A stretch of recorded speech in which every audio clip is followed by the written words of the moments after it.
അപ്പോൾ ചില ടെക്നീഷ്യന്മാർക്കെങ്കിലും ഉള്ളൊരു ഡൗട്ടാണ് എന്തുകൊണ്ടാണ് വിക്ക് ഉപയോഗിച്ചിട്ട് പ്രിൻ്റ് ക്ലീൻ ചെയ്യുമ്പോൾ ഷോർട്ട് ആവണത് എന്നുള്ളത്. ഇനി ഷോർട്ടായി കഴിഞ്ഞാൽ തന്നെ എങ്ങനെ പ്രോപ്പറായിട്ട് യു വി അപ്ലൈ ചെയ്യുക എന്നുള്ളത്. അപ്പോൾ അത് ഞാൻ കറക്റ്റായിട്ടൊന്ന് കാണിച്ചു തരാം. അപ്പോൾ യു വി നമ്മൾ നേരിട്ട് ബോർഡിലേക്ക് അപ്ലൈ ചെയ്യരുത്. ജസ്റ്റ് വേറെ എവിടെയെങ്കിലും എടുത്തിട്ട് ഒരു നൈഫ് ഉപയോഗിച്ചിട്ട് ജസ്റ്റ് ഇപ്പോൾ ഞാൻ ഇതിൽ ലേശം എടുത്തിട്ട് ഞാൻ ഈ സെൻറ്ററിൽ ഇതാ ഈ രീതിയിൽ നമ്മൾ എന്ത് ചെയ്ത് കൊടുക്കുന്നുണ്ട്, ഇട്ട് കൊടുക്കുന്നുണ്ട്. ഓക്കെ, ഇപ്പോൾ ഞാൻ എന്താ ഇവിടെ ഇട്ട് കൊടുത്തു.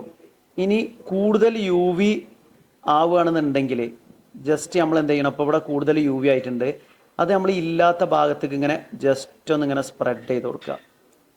ജസ്റ്റ് ഈ ഭാഗത്തേക്കൊക്കെ എന്ത് ചെയ്ത് കൊടുക്കുക, ഒന്ന് സ്പ്രെഡ് ചെയ്ത് കൊടുക്കുക. ഓക്കെ, അപ്പോൾ ഈ രീതിയിലാണ് നമ്മൾ യു വി അപ്ലൈ ചെയ്യേണ്ടത്. ഇനി നമ്മൾ ലാമ്പ് അടിക്കാൻ പോവുകയാണ്. ലാമ്പ് അടിച്ചതിന് ശേഷം നമുക്കിനി എവിടെയെങ്കിലും യു വി പരന്നിട്ടുണ്ടെന്നുണ്ടെങ്കിൽ ജസ്റ്റ് നമുക്ക് എന്ത് ചെയ്ത് കൊടുക്കാം, കട്ട് ചെയ്ത് ജസ്റ്റ് നമുക്ക് ഒഴിവാക്കി കൊടുക്കാം.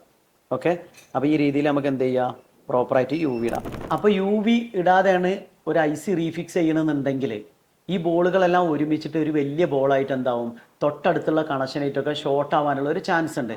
അപ്പോൾ നമുക്ക് എന്ത് ചെയ്യണമെന്ന് വെച്ച് കഴിഞ്ഞാൽ കൂടുതൽ പ്രിൻറ്റുകളൊക്കെ ഷോർട്ട് ആയിക്കണമെന്നുണ്ടെങ്കിൽ ഇതേപോലെ യു വി അപ്ലൈ ചെയ്തിട്ട് വേണം എന്ത് ചെയ്യാൻ, ഐസി റീഫിക്സ് ചെയ്യാൻ.